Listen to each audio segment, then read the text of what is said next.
Hi, everyone. I'm here today to talk to you about another topic that's been on my mind lately and actually on my heart and in my life. So that's where I get my themes is from my own life, my own experience, and hopefully it speaks to you as well. Um, I'm Sharon Buck, and I am coming to you with my skills as an intuitive sound alchemist. That means I use sound to alchemize limitations, basically, into possibilities. So, one of the things I've been realizing is how our own limitations and perceptions can get in the way of being more aligned with who we are and what we have to offer. And so I've slightly shifted my focus in my group to encompass not just empaths, but empath entrepreneurs as well. And that doesn't exclude anyone else, but it does embrace that piece of living our purpose, which I find is so important. And also the empower part, which is, as empaths, we're not saying we are, victims or helpless in any way. That actually our sensitivities are our strengths. And that's part of what I want to talk to you today about. So we've got limitations, all of us, and some of them, actually, I think most of them are self-imposed.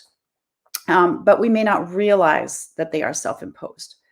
Um, Other limitations would be from others, other people imposing expectations or limitations on us. But it's still up to us to take that on or not. So that's where I'm coming from on this, that it really comes back to ourselves again. We can use these limitations to self-actualize. The pressure of growth, kind of like I think it was Marianne Williamson who was talking in a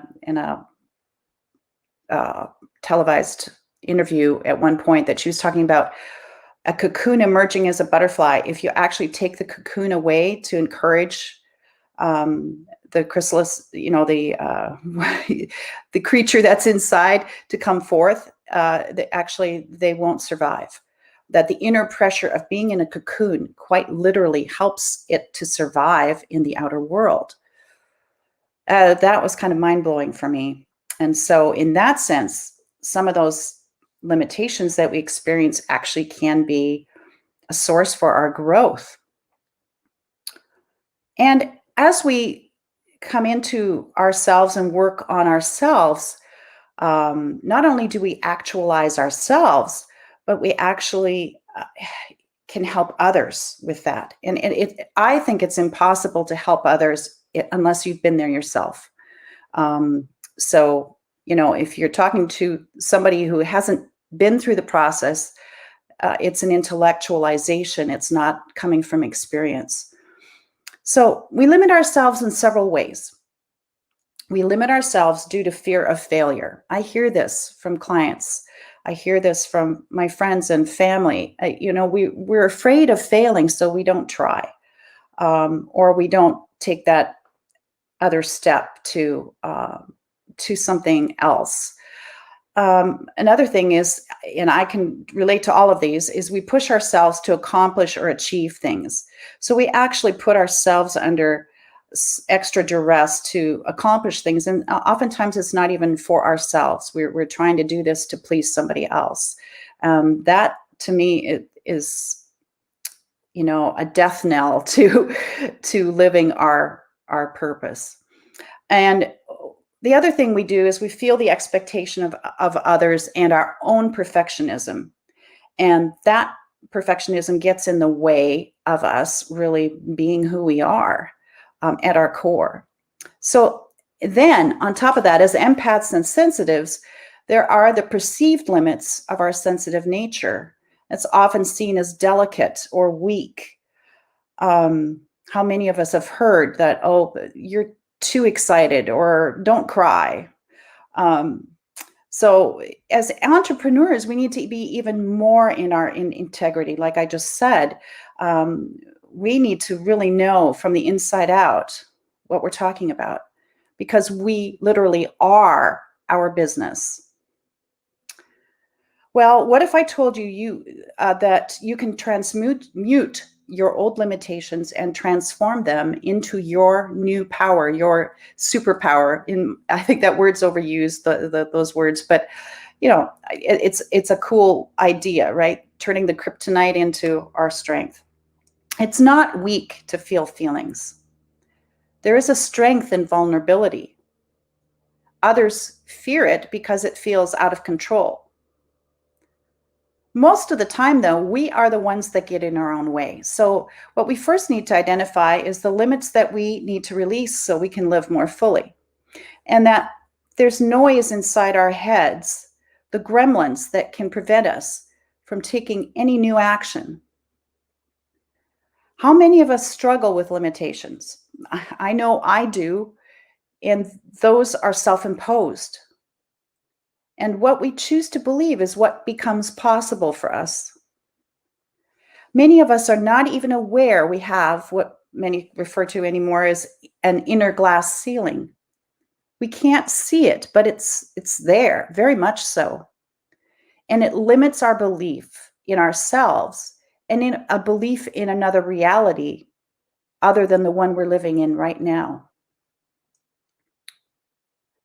First, we have to quiet the noise, both internally and externally, so we're able to listen to what's being born through us. We wait and we trust. Our restless spirit tells us that we're not satisfied. There's something deep in us that's longing, that urges us forward. Well, let me share my story a little bit in this. I recall a time a few years ago, not that long ago, really, before the pandemic was even, thought of, much less a reality. And it was a time when I had not been listening. And I had several, of course, moments like this, but this one really stood out to me. When I was doing a very mundane task of painting a wall in our home, it was one corner, and I really felt overwhelmed and trying to get it just perfect. And then I became very aware that I was angry, like really angry, like ready to punch a hole in the wall. Well, as I sat with that anger, knowing that punching the wall would not solve my problem and would probably hurt myself, I realized that this was just not about painting. It was about my life. I had become complacent and I was deeply dissatisfied, deep down, with my life. Was this all there was? Would I be doing nothing but painting and doing mundane tasks for the rest of my life? Well, this was real to me. And that day, that day, I think it was earlier that day or maybe the day before, that I actually heard a very powerful woman leader on Facebook speak, and she spoke right to my heart. One of the things that stayed with me was, is there anything missing? And of course, she said this in her presentation to women all across the world, and those words were still ringing in my ears. And had to say, honestly, yes, there was something missing. And that answer led me eventually over several years on this journey that I'm now on. And I'm being pulled forward. Something is urging me to keep going. And it's not just about painting anymore, as you've probably guessed. Well, it feels like spring here in the Northwest. And to me, spring, and it's almost the equinox, actually, in another couple of weeks. Spring is a time of rebirth and reawakening. And I can smell the earth when it starts to shift. There's a lot of empaths. You can really sense things before it sort of happens. And something in the air smells like spring before it becomes visibly apparent. And things then, of course, start to grow, and birds that have been silent or have left for the, from the winter return and they begin to sing. The birds urge us to listen to our own voices. What are we willing to release? Let go of, they say. What do you want to be born into? It's never too late. But it does take courage. As we know, we don't know what's around the bend. One thing we do know is that nothing will change unless we take a step in the direction we are wanting to go. It's easy to get stuck in all we know is what we have known thinking. Well, I sometimes have silly thoughts, but this one seemed to fit totally for me. Just like Goldilocks and the Three Bears, we empaths have been taught that we are too sensitive, too much, too something, when in fact we've been just right all along. Somewhere along the line, I got that being perfect was more important than speaking from the heart. I was so focused on doing whatever it was I was doing perfectly that I lost sight of the most important thing, me. It was not until the past few years that I've been able to connect the dots of my deepest desires and my skills in an unfolding of my essence, who I am at the core. It's taken a lot of personal work to get to that core, and then a lot more for me to get the clarity and then find the courage to express that out in the world. This does not come naturally for me. Only this time, it's not about where it will get me, but it's about exploring the limitless possibilities of my life and what I'm here to do. I now see how much of my life is part of my life's work, that they are intertwined, and it's hard to get clear until we unravel the knots. When we can't naturally unfold, we are bound, restricted, and unable to really move when what we want really is to fly.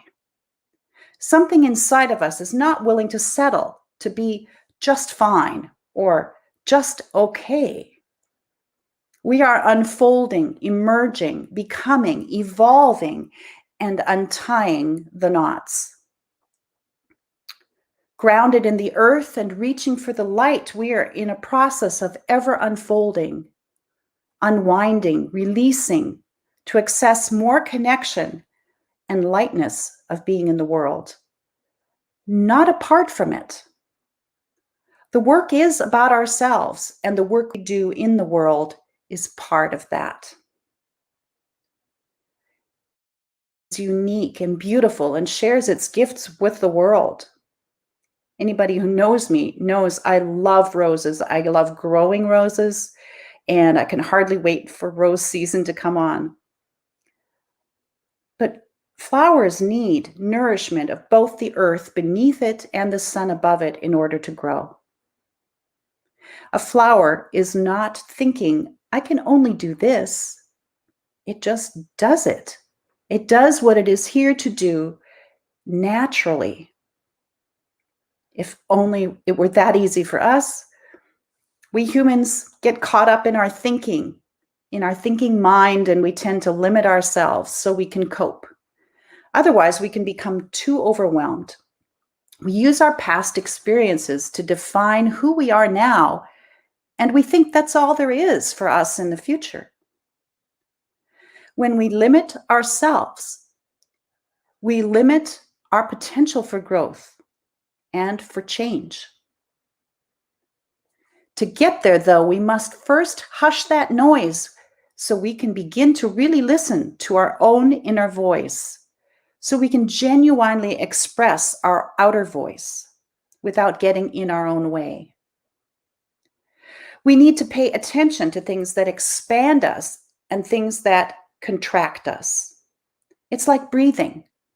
When our bodies are in fight, flight, or freeze, we start to limit our breathing. Of course, this is not conscious, but our diaphragm does not drop fully. and our breathing becomes more shallow. And then our muscles and our bodies respond by tightening, and we get the hormones all out of whack because the adrenals are overworking, and we go through life in resistance. This is the opposite of expansion. The other thing about feeling constricted is that creativity does not thrive under these circumstances. Anybody who's tried to be creative when you're feeling stressed knows this. To truly thrive, we need to find freedom. We have boxed ourselves in so neatly and tied it all up with a pretty bow. But there's no room for expansion and growth. We have become our own worst enemy. We need the courage to challenge our own limitations and ones we've been told are true for us. We need to start listening and paying attention to what our bodies are telling us. If you've ever communicated with yourself, with your body, you know that it can tell you the answer if you take the time. The simple placing your hand on your heart and feeling whatever is there, feeling what it feels like to be tight and constricted and shallow breathing, and then feeling that expansion, the warmth, the light.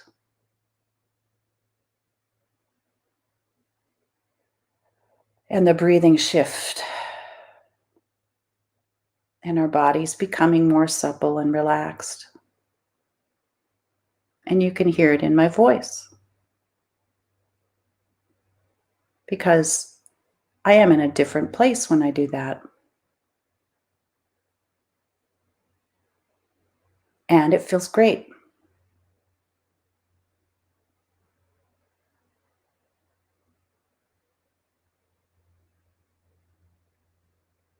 Something so simple and yet profound. Reminds me of sound, of music. Not the sound of music, but it could be too. So let me ask you a few questions. If you feel you have, how have you boxed yourself in? What might be possible for you if you were able to break through? What are you afraid of? I've asked myself these questions, and I try to do so on a regular basis. Paying attention to people and experiences who help us expand, and those that do the opposite and contract us like a tortoise going into its shell for protection. We can go from merely existing to living on purpose and thriving. We are connected to life force, the earth beneath us and the sun above us, and surrounded by the beauty of nature. We've just forgotten and gotten in our own way. We can be grounded in the human experience and shine our divine given gifts. How do you choose to express yourself and your gifts while you're here on this earth? What gifts are embodied within you that yearn to come forth and be expressed? How can your sensitivity become your superpower? And if not now, when?